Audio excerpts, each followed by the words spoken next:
Okay. So we're gonna get kicked off in 1 minute. You'll see at the top of the screen, it'll no longer say you're in a practice session. And I'll just wait about 30 seconds for the room to start to fill up, and then I'll get the show on the road. Thanks again, guys, for doing this. Sure. Yeah. Sure.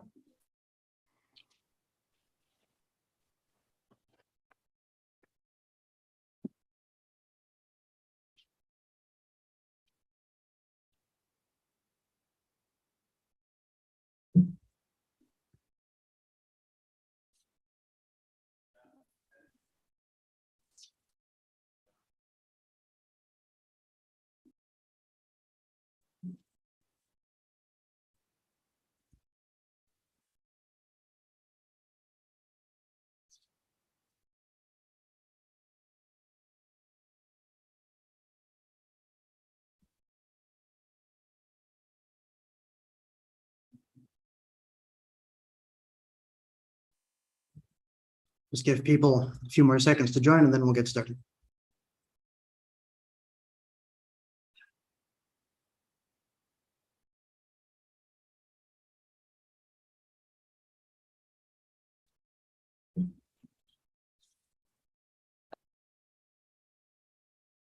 Well, good morning, good afternoon to all of you who are joining us today. Welcome to the Institute for Peace and Diplomacy. My name is Zachary Pakin. I'm a non-resident research fellow at IPD, as well as a researcher at the Center for European Policy Studies in Brussels.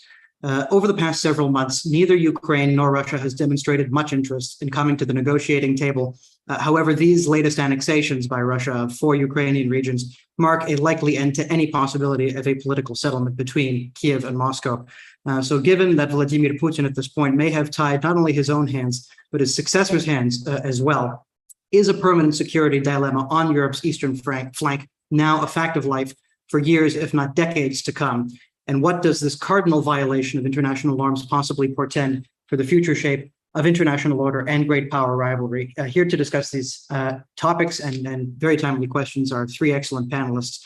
Liana Fix is the newly minted Fellow for Europe at the Council on Foreign Relations, or CFR. Welcome, Liana. Thanks for joining us today from Washington, D.C. Alexander Cooley is Professor of Political Science at Barnard College at Columbia University, as well as the former director of Columbia's Harriman Institute for the Study of Russia, Eurasia, and Eastern Europe. Alex, thanks so much for joining us today from New York.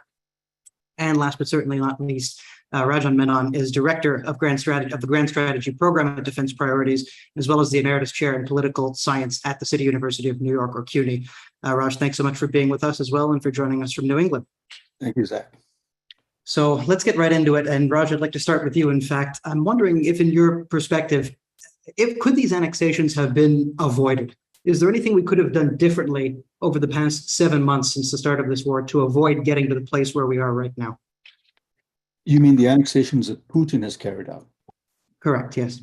Well, it could have been avoided on his part, but he clearly did not want to, because I think he wanted to signal that these regions would be irrevocably added to Ukraine and put the pressure on the Ukrainians, because technically now these are regions that are part of the Russian Federation.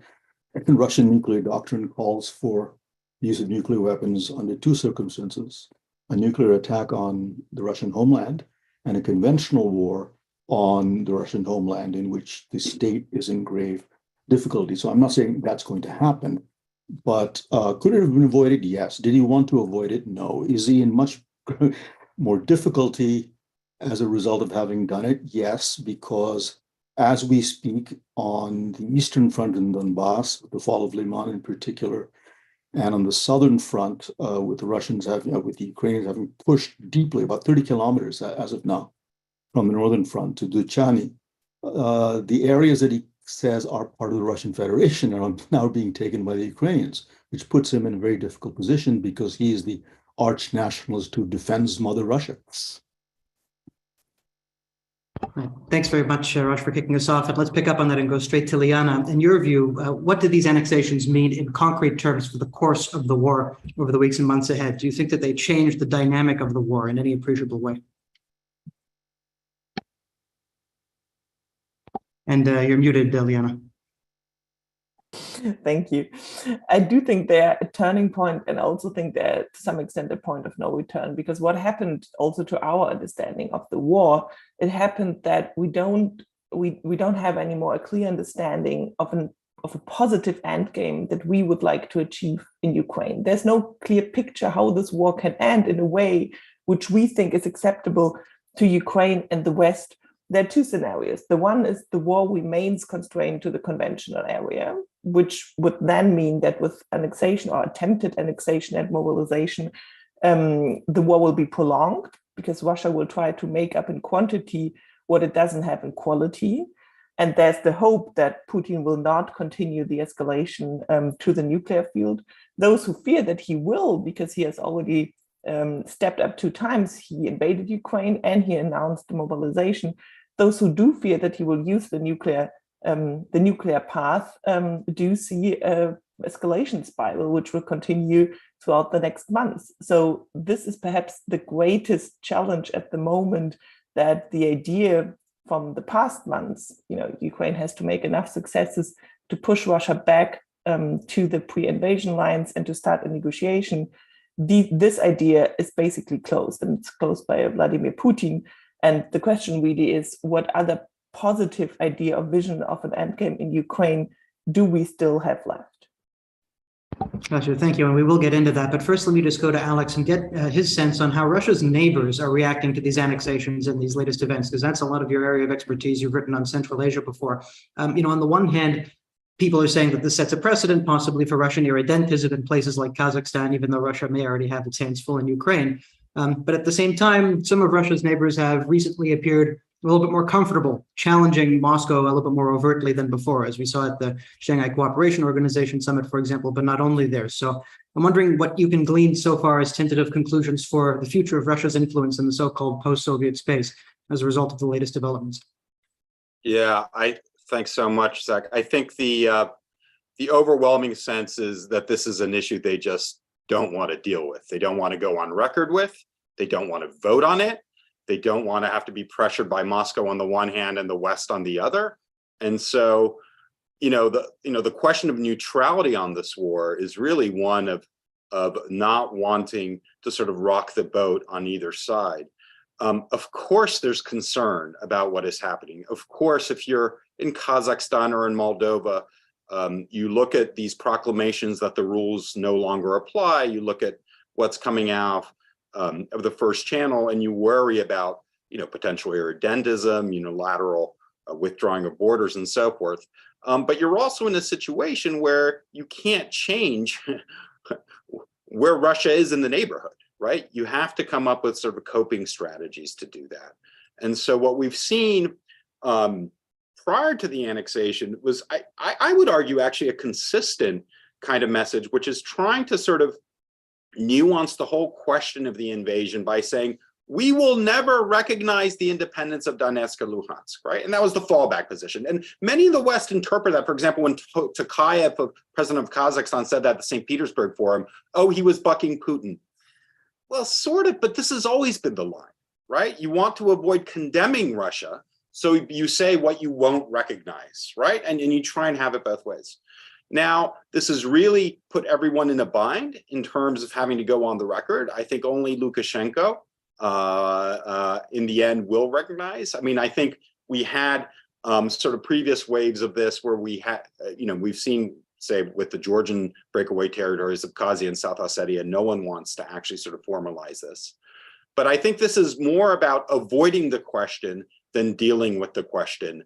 And again, on the one hand, Russia, on the other hand, Western pressure and sanctions. It's an impossible dilemma for the post-Soviet states.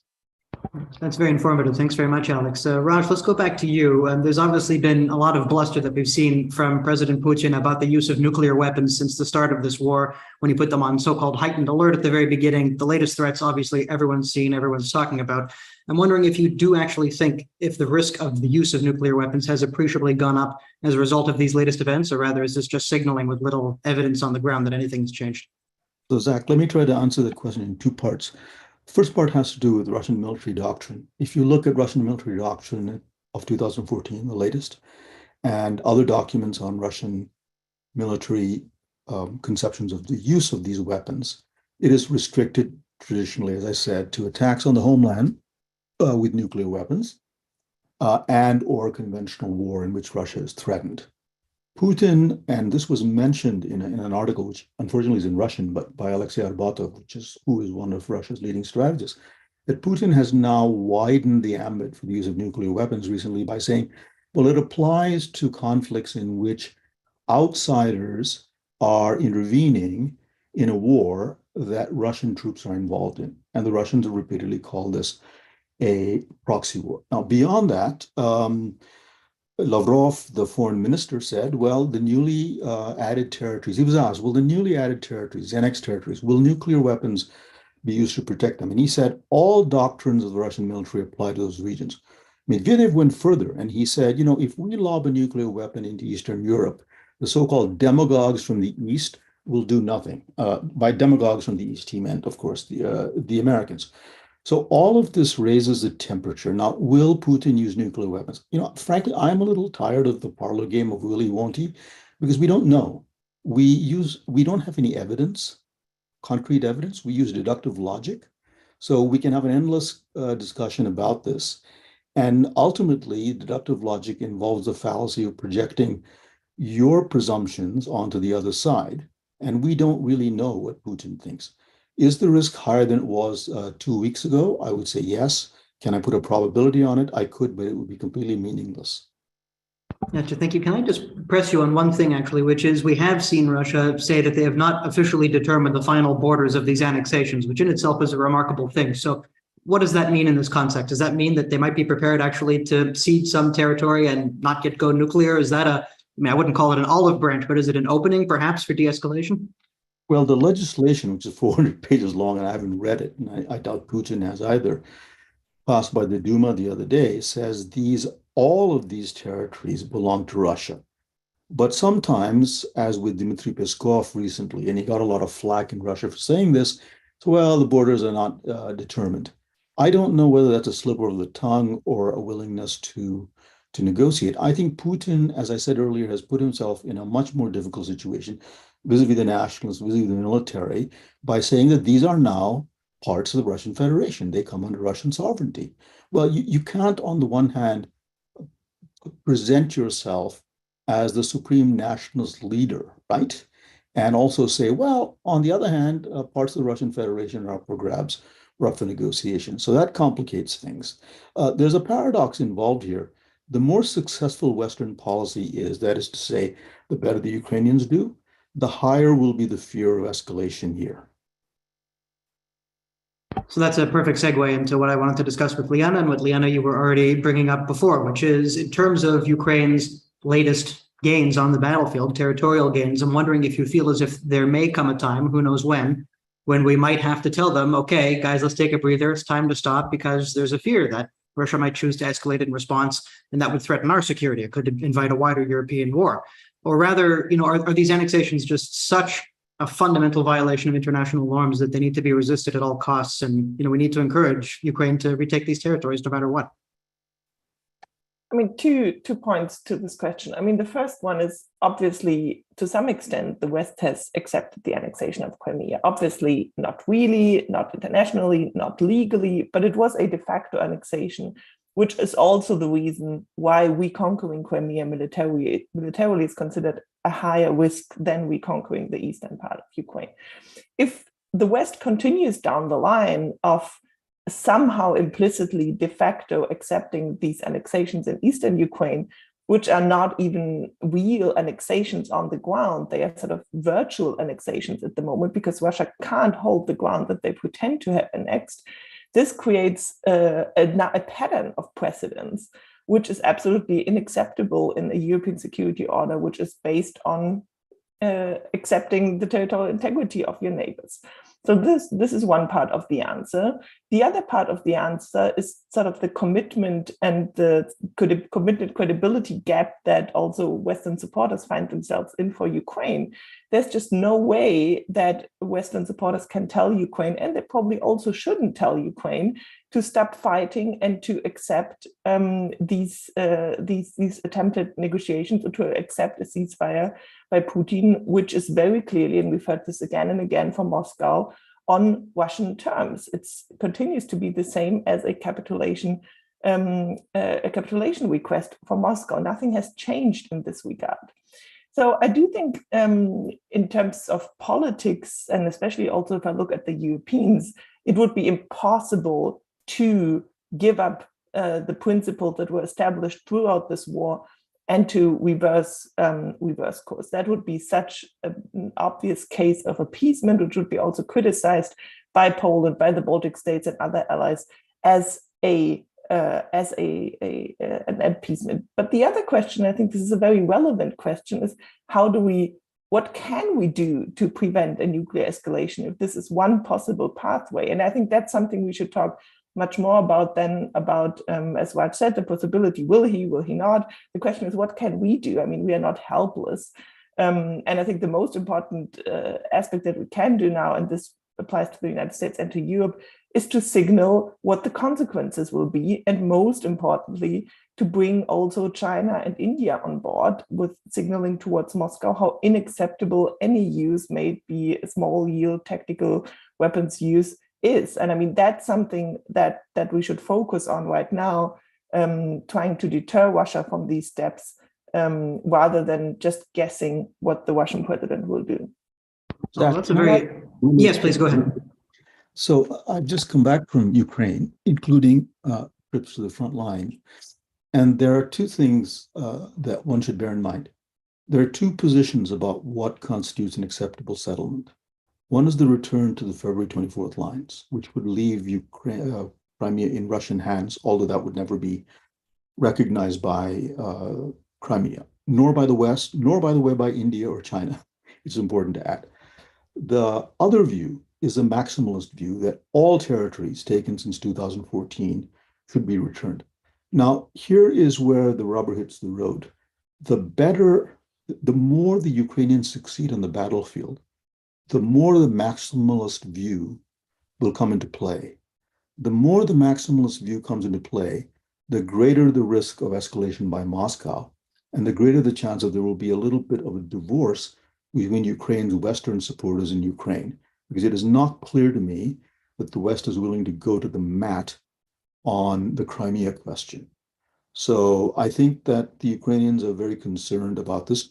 They also have a view on escalation, and I understand it from their standpoint, but from our point, we have to make sure that there isn't a nuclear war. And they believe that there is a great danger in allowing Putin to raise the temperature by threatening nuclear retaliation, because the end result is that the Ukrainians, will be coerced into a settlement that leaves part of the territory in their hands. And after the success that they have achieved, and after the enormous devastation, you have to go there to see it, it's unbelievable, that they are not prepared to allow any territory to remain in Putin's hands, because they believe that'll just be a breathing space and a segue to a future attack in the years ahead. And I understand their standpoint. I may not agree with it, but I understand why they would think that.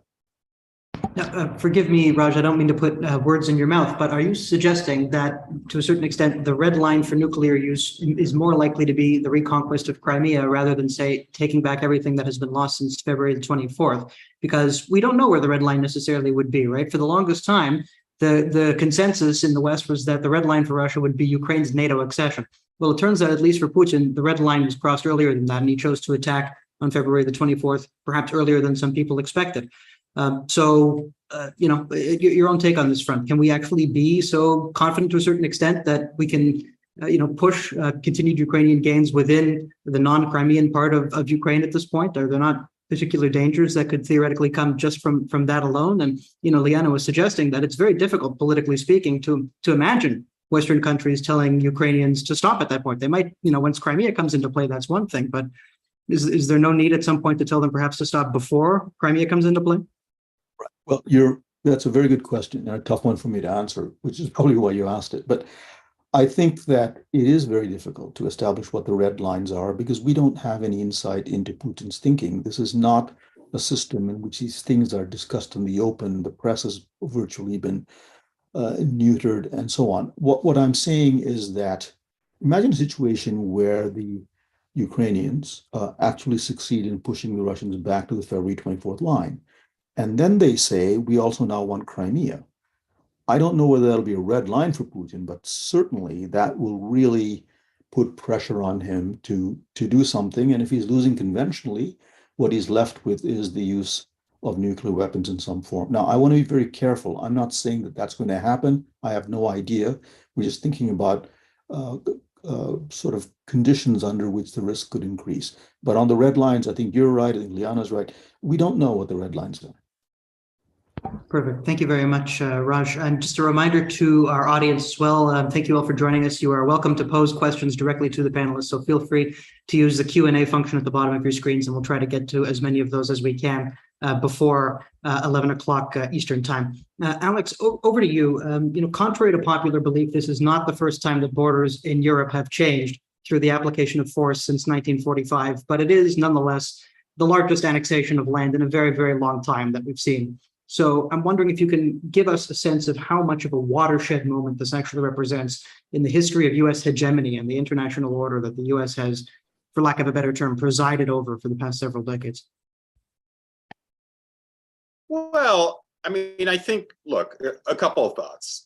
One is I want to sort of take a step back and in very sort of stylistic terms, sort of describe what it is for the Russians that this conflict is about and what it is for the West, right? So for the West, as 2014, this is like a clear-cut textbook case of aggression, violation, yes, of these principles of norms and security of the European security architecture, the invasion of one sovereign country by another, and the justification of it not being any kind of sort of recognizable type of defense. So that's all on the Western side. In Russia, and I would again harping back to not only the recent speech about annexation, but also the Crimea speech. This is about it is about Ukraine, but it's also about a litany of grievances about post-Cold War ordering. It's about US hegemony, it's about hypocrisy, it's about double standards, it is about NATO expansion, it's about who sets the rules. Putin is absolutely obsessed with this idea that the US makes the rules in an arbitrary and capricious way, right? He used the word triple standards in his speech. And so to me, this is also the Russian strategy going forward to try and get support, not only within the post-Soviet space, but globally too, right? So US wants to keep, and the West want to keep this framed in as narrow terms as possible, also with this looming UN vote, right? That this is about upholding the principle of territorial integrity. But for Russia, they're going to allow other countries to read into similar types of grievances, right? You didn't like Iraq. Why is this so much worse than Iraq? Or right, what's going on in Afghanistan? You don't like Western colonialism or neo-imperialism. We've always fought that. You're for a multipolar world where states shouldn't be told what to do and they can sort of hedge their engagements and their bets. That's another signal that's going out. So it's not one particular strategy or point that the Russians want to make. It's that they're trying to mobilize as much grievance as possible with the same international order that produced the sovereignty rules to try and get, if not support, then a significant number of abstentions in what's coming up. Now, for me, just a sort of a final thought, I think, the real disconnect in Russian reasoning here, it's not clear to me that a post-Western world, certainly one in which they've been degraded in terms of regional influence and in terms of their military capacity, is one where they play as prominent as a role as they do being the principal revisionist power in sort of, the US-led hegemonic cartel. In other words, I don't particularly see Russia's role in the post-Western international order as being any greater than it is now. And I think in some ways it would be diminished. Perhaps just to add one thought to that. I mean, one question, and you quoted his speech, is also to what extent can he actually convince his own, I mean, not only the global South and everyone else, but also his own population of this line of argumentation. I thought that was so surprising about his speech, that his speech was basically about all these grievances he also personally has, but grievances that are so on an abstract level that they might not even be shared by the Russian population. I mean, imagine you're a Russian soldier who now is preparing to be sent to Ukraine, and you hear all these grievances about Western values, about triple standards, about Hiroshima. I'm wondering at this point whether Putin is losing touch with his own population, with the mobilization, and with the line of argumentation that he pursues for the mobilization, because this is even for his own population something which is, which is on a level that they find it difficult to connect to the actual war and to the mass mobilization. So I think it's interesting to see whether his whole line is actually resonates not only in the world, but also inside Russia. Thank you, Leanne. Go ahead, Raj. Okay. Just a very quick word on this. It is definitely true that there has been a systematic Russian critique about unipolarity, about humanitarian intervention, about regime change, about what they call the so-called liberal international order, pointing out quite correctly that we violate it when convenient.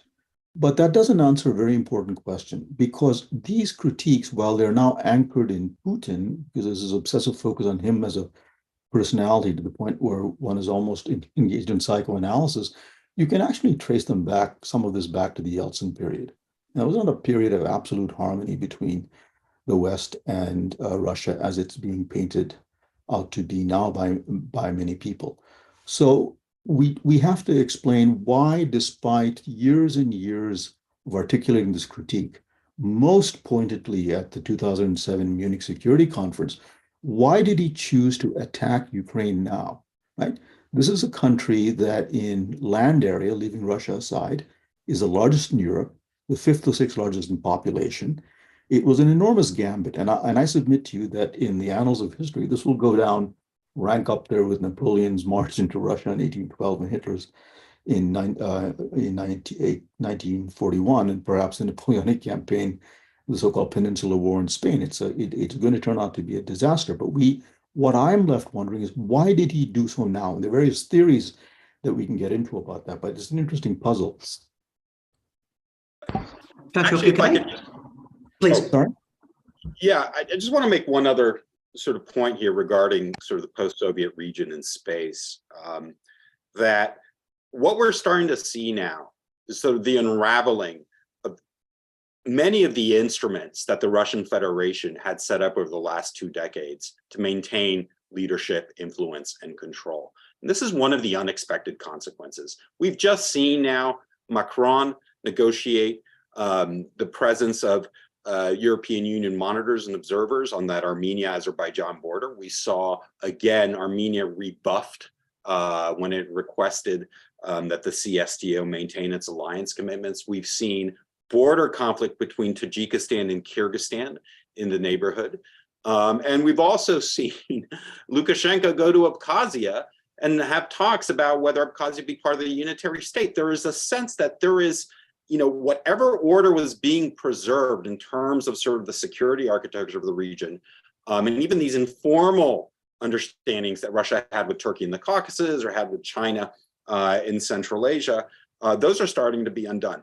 But one of the real damages that have been done is one of the most enduring forms of influence is also under threat, and that is the presence of Central Asia and also from the Caucasus migrant laborers in Russia itself, right, that are not only sort of a source of economic ties, but of real sort of political leverage and influence.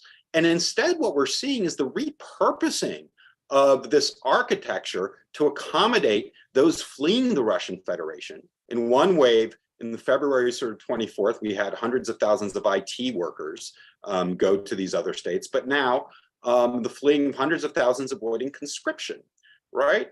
And so we don't know what the downstream effects of this are going to be. These are small places, places like Kyrgyzstan and Armenia and Georgia. But all of a sudden, sort of the kind of Eurasian architecture that we knew that was meant to project Russian influence through these kind of mimetic ordering institutions are now being used to sort of, temporarily place and accommodate Russians who are fleeing and sort of outside of this. So we're in absolutely uncharted territory. Gotcha. Thank you very much. So I just would like to pose actually to the two of you, to Alex and to Raj, before I bring in a couple of questions from the audience, to follow up on something that Liana suggested, that the suggestion was that to a certain extent, the more reliable path to a de-escalation, at least in part, lies not in the pressure that might be put by the West on Ukraine, but rather in trying to rally India, China, others to try to convince Putin to de-escalate, at least on the nuclear front. Now, what we've seen since the beginning of the war is first crime committed was the crime of aggression of Russia against Ukraine. That's one of the cardinal sins of today's international order. And yet countries like China and India, they stayed on the fence, others in the global south as well. Second crime, the crime of annexation, right? Can't do that in today's international order either. And on the UN Security Council, guess who abstained? India, China, and Brazil. By the way, two of the world's largest democracies in the form of India and Brazil. So, democracy versus authoritarianism, I don't know if this is necessarily an accurate depiction of the international order we're seeing, but aggression, annexation, that wasn't enough to get China and India on side. Is it possible to get them on side when it comes to the use of tactical nuclear weapons or the threat thereof? Or what's it going to take to get them on side? Alex and Raj. Alex, go ahead. Yeah, I think my depressing answer is I'm not sure that the use of tactical nuclear weapons would, right? We don't know, right? When has this sort of taboo been explored in terms of like how resilient this norm is? There's also going to be, if it does happen, there will be a disinformation and attribution problem, right? It's not necessarily that things are going to be sort of clear cut who did what and why. It's not clear to me what the red line would be when I think a lot of, and Raj knows more about this than I do, but a lot of the red lines or rather the positions that China, India, Brazil to a certain respect are trying to manage here are more about geopolitical positioning than anything that's principled, right? Or anything that they see as a precedent or that, might affect them. So my sense is, I don't know. Maybe you could make an argument that as over the last 2 weeks, as we've seen significant Ukrainian military gains, the sort of tone of criticism from some of these diplomatic officials has increased, perhaps. But again, as you see with these official votes, hedging appears to be, the kind of underlying strategy here. And I presume that India is thinking about Kashmir to a certain extent when it's abstaining on the annexation vote at the Security Council. Perhaps not, but just throwing that out there. Raj, do you have any thoughts on this topic? Zach, let me sort of broaden the discussion a little bit. I think there's no question that Putin's critique of the liberal international order has a considerable amount of appeal in the global south. I hate that term because it lumps a bunch of very different countries together, but I use it as a shorthand here. And we are partly to blame for this, and we have to be honest, because you can't speak of a global rules-based international order and then violate the Torture Convention, do an end run around the UN and intervene in Kosovo and carve out a separate state, talk about human rights and have as your close allies in the Middle East Abdel Fattah al-Sisi, whose prisons are teeming with prisoners who are tortured, and so on. So I think it's a little rich to talk about the rules-based international order when it suits you, and then violate it when it also suits you. So there's a resonance there, and Putin knows this. But the other reason these countries don't want to get involved in it, there's no upside for them. They don't have very much influence on China and India side, perhaps much influence on Russia. And they see this as fundamentally a European problem. I think the Indian foreign minister, Jaishankar, said, Europe has to get over the hangover that whenever there's a problem in Europe, it's the world's problem. And we don't see it as such. We have many more pressing problems. Now, whether India and China can be brought in to lean on Russia not to use tactical nuclear weapons, I don't know the answer to that. I will say there is some sign, and Alex alluded to this, of a divergence between India and China at the last SCO, Shanghai Cooperation Organization meeting. Modi had a meeting with Putin, which was televised. And I listened to the Hindi version and the English version. And what he said was, this is not the age of war. I've talked to you many times about the need to pursue the path of peace and to move forward in some way to resolve the conflict. Now, he could have told him that in private, but he chose to tell him that in public. In terms of China, like India, it hasn't condemned the invasion. It hasn't voted in the UN General Assembly for the resolutions that the West has sponsored, but it has not embraced it in any fulsome manner either. So I think they have been very careful. Do they have the leverage if Putin feels that the stakes are so high that he must use nuclear weapons? I doubt it. Will they come in at that point and exert pressure on them? Well, China has some leverage, and what leverage does India have in terms of trying to coerce the Russians? I'm not sure that it's very much, with all due respect to the talk of India as a rising power and so on. Just an observation. No, go ahead, Liana, go ahead. No, just to add, perhaps, or to try to add a thought of optimism, or to offer a thought of optimism, and it's difficult in this situation. I do think, and I do hope that sort of the invasion of Ukraine and the use of nuclear weapons are sort of two very different categories, and might be even two very different categories also for China. It's something else to invade conventionally, and something completely different to have a Russia which is sort of a loose cannon nuclear Russia, also from a Chinese perspective. But the question very much is it enough to deter Russia before a potential use? And I'm not saying that this is likely. Or is it something which would, after potential use, contribute to Russia's decline in the area, in its relationship with China, and in sort of global condemnation of a nuclear use? And I think one interesting aspect of that is certainly, and Alex, you talked about Russia's declining position in the Eurasian sphere, is whether China will make use of that and move into this area. And just an observation. Yes, go ahead, Rajan.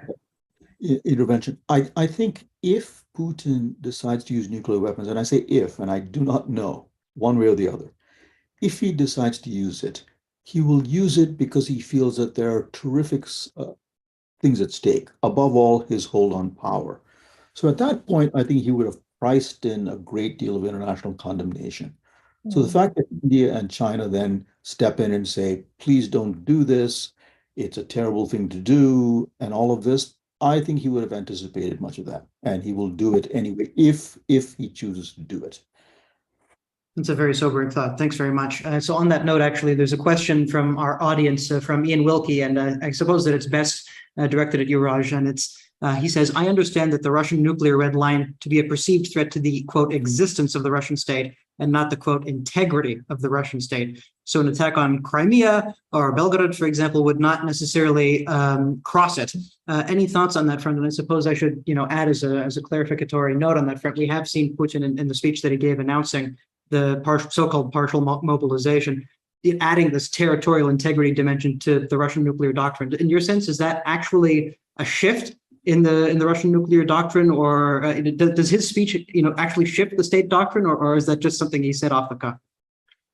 Well, two things. So first, the question that Ian raised about the two distinctions. There are such distinctions, but it may be distinctions without a difference, because in the ultimate analysis, it is how under pressure the Russian leadership, and Putin above all, interprets those distinctions, right? And they can be interpreted variously. Now, on Putin's statement that puts a twist on Russian nuclear doctrine, he did not revise the doctrine, nor another document whose name I cannot remember at the moment, which is the really authoritative statements, about 8 pages long, on the circumstances under which Russia will use nuclear weapons. But what he did say was that we will consider the use of nuclear weapons in a so-called proxy war, where our troops are involved and they're being interfered with. That is not a formal revision, but it's a notable statement by the Russian president. Gotcha. Thank you. And Liam, I think there's a question from the audience for you as well, from Saeed Mirzai, who asks, if Putin uses tactical nuclear weapons, how should the West react? Specifically, should the West rethink about the de facto succession of the USSR by Russia in the Security Council? So this is a legal question, presumably, that he's asking. I don't know if you'd like to weigh in on that at all. Well, let me try first to weigh in on the first part. So what should be the West reactions? I think that's the most important question that one can sort of discuss at this point, because it will decide what path this escalation goes down.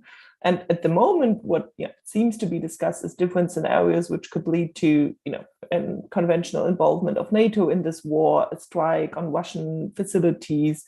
So there's a broad range of possibilities, which in themselves, if NATO becomes involved in a conventional way, and I'm pretty sure it will not become involved in a nuclear way, but if it does become in a conventional way, from strikes on Russian territory to a no-fly zone in Ukraine, this in itself bears a lot of additional risk, because suddenly we are confronted with the very reality of NATO-Russia escalation. But the other risk would be obviously if the West and NATO tries to avoid this involvement in a conventional way and just to continue what has been done so far, and just to step it up a little bit to say, for example, let's send Western battle tanks and let's drop the restrictions on the ranges of heavy weapons. That could be seen as a too soft of a response, which will not deter Russia from doing it again and not establish the taboo again on nuclear use in the world. So it's very difficult to find a reaction which is it's a very fine line to walk, in a reaction which is not escalating further, but at the same time deterring Russia. And one aspect which I think we should not underestimate in this situation is the public mood.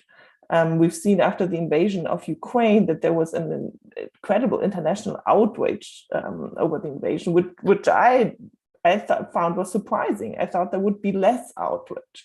And this also led to stronger sanctions and stronger policies and responses towards Russia.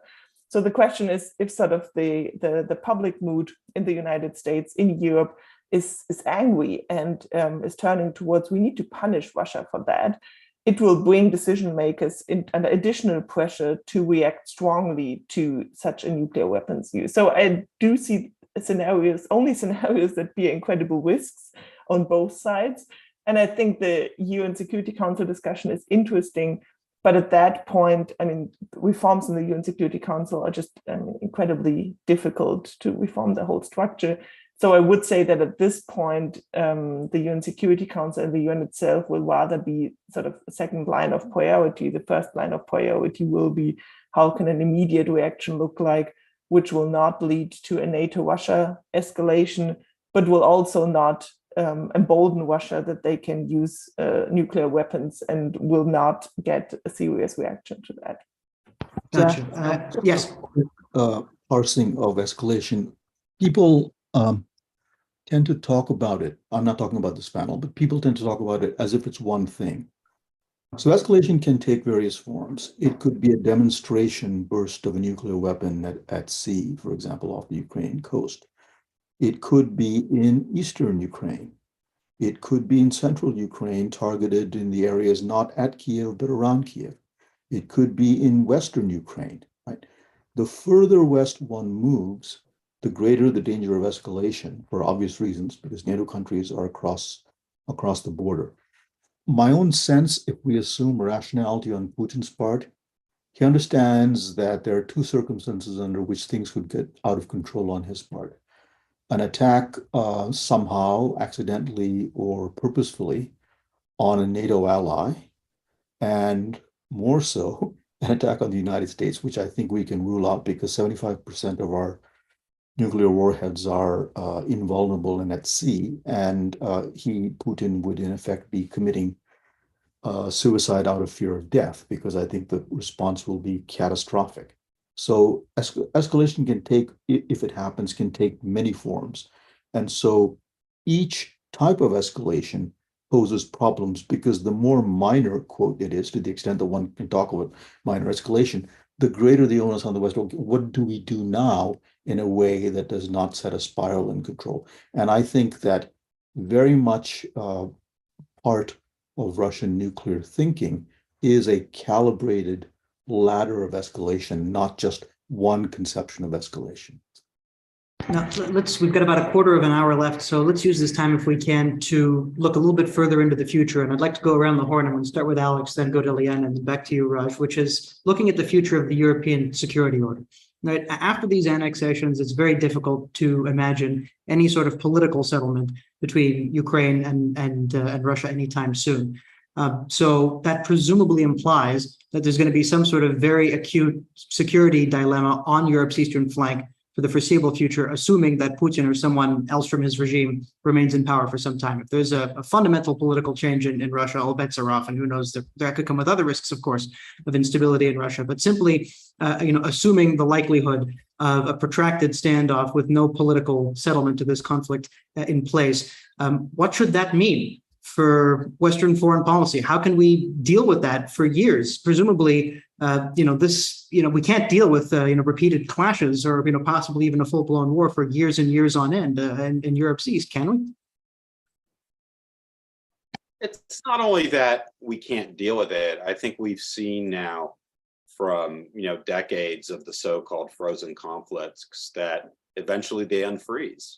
And when countries feel more confident in their own capabilities, they go about trying, to establish a settlement. My own sense is this is a far bigger issue than just the question of what the contact line is, or whether we'll have, a frozen settlement, or whether we'll have certain kind of monitoring mechanisms. It is, what are going to be the real ripple effects of a militarized Ukraine, a resentful Russia, maybe biding its time to go back, a region that's been flooded not only with destruction, but also with weaponry that is now available on secondary and informal markets, as well as the displacement of millions of people, right? These issues all go together when we think about, the challenges and if only sort of, for a lot of the political reasons that they bring up. But I do think this impulse, I think that we have in the West to let's freeze it. Let's agree to deal with the big issues sort of later. I think we're coming around to the fact that that's not going to cut it here, right? I think there's a recipe here that while maybe we take a pause, countries are going to try, and it might also be true of the Ukrainians too, to resolve a settlement that hasn't been able to be reached at the ceasefire level. Liana, your sense? Yeah, looking at Europe and also at the geography of this war, from my perspective, the biggest question here is that this war has sort of revived US leadership and Western leadership in a way that we almost forgot or never hoped that it would come back after the Trump years. And Europeans are feeling this, and they are leaning into US leadership in this war. So, of course, Europeans are contributing their part, they're increasing their defense budgets, they're helping Ukraine and so on. But we still see that this war, although it takes place in Europe, is very much a war that is led by the United States and the Western alliance. So we also don't see that there's an alternative leader emerging. Both Macron and Olaf Scholz in France and in Germany, they remain part of the alliance, but they are fine with the United States bearing the risk of leadership in this situation. And thinking about, as you described, that this war can escalate, can continue even longer, I do think this will become a problem at some point, not only because the United States obviously has different challenges and perspectives on the Indo-Pacific and on China, but also because we have US elections upcoming in 2024, which could lead to a significant change that we've already seen once, and which should encourage Europeans to take, and to say the favorite word, more responsibility for their own security, which actually means you need to invest more in this war and more into supporting Ukraine and dealing with this war on your own. And I think that is a question which I still see as unresolved for the next years. For the moment, the Western effort is quite remarkable in reaction to this war, but thinking if the war continues 2 or 3 years down the line, we may see real problems within the Western alliance. And at the moment, I just don't see Europeans being able to take care of a war on the doorstep on their own. Well, Rajan, your thoughts on this? You've written a great deal about how, even before these annexations, the Ukrainians and the Russians weren't interested in having talks anyways, so no point in pushing for a negotiated settlement. How long before that becomes a fundamental problem for us? Right. So on the world order question, Zach, with which you led, excuse me. I'll answer it in three parts. So in 2015 or 16, I can't remember, Gene Rumer of the Carnegie Endowment and I wrote a book called Conflict in Ukraine, The Unwinding of the Post-Cold War Order. It has unwound and it has broken, and I think it's irretrievably broken, which means that arms control, whether for strategic or intermediate nuclear forces, confidence building measures, crisis management, and just routine diplomacy based on a modicum of trust is going to be very, very hard to resuscitate. There's now a Grand Canyon-like gap in trust between Russia and the West. So that's one thing. That's the security side. There's another part we haven't talked about. Let's assume under the best of circumstances that there is no nuclear war and there's a settlement that Ukraine can live with and Russia can live with. I don't know how that would work out, but let's assume that it happens. There's the colossal problem of needing to make sure that a post-war Ukraine is economically and politically stable. Now let's look at some of the numbers. This year, their economy will contract by 35 to 40%. Their exports, agricultural and merchandise, have been halved. They have an annualized budget deficit of $70 million. The price tag for rebuilding Ukraine, who knows what the final one will be, but it's reckoned now between $500 billion and $750 billion. There are 11 million refugees and IDPs to be retained. Ukraine cannot do this with enormous amounts of Western aid. Question: what will be the status or the state of the Western economies at that time? So that's the second one. The third part, I've never been able to understand why in the post-Cold War order, Europe cannot manage its own defense. By every measurable index of power, it has far greater superiority than Russia. And I think there has to be a rethink of what in our shop at Defense Priorities we call burden shifting, where the Europeans simply have to do more. And the weakness exhibited by the Russian military makes that even more imperative. But even on the economic side, 80% of the weaponry that's been delivered to Ukraine has been American weaponry. The US has, in economic aid alone, not military aid, provided about $8.6 billion. The Europeans have provided, with a GDP about the size of the US, about $2.2 billion. So is Europe doing its part? Is it doing what it really can? No, it is not. And I don't buy the argument about all this strategic cacophony in Europe. Europe can't get its act together. Look at the success of the European Union in terms of solving collective action problems. Would we have thought 20 years ago that there would be supranational institutions in Europe, European Central Bank, the elimination of border control, something of a common foreign and defense policy?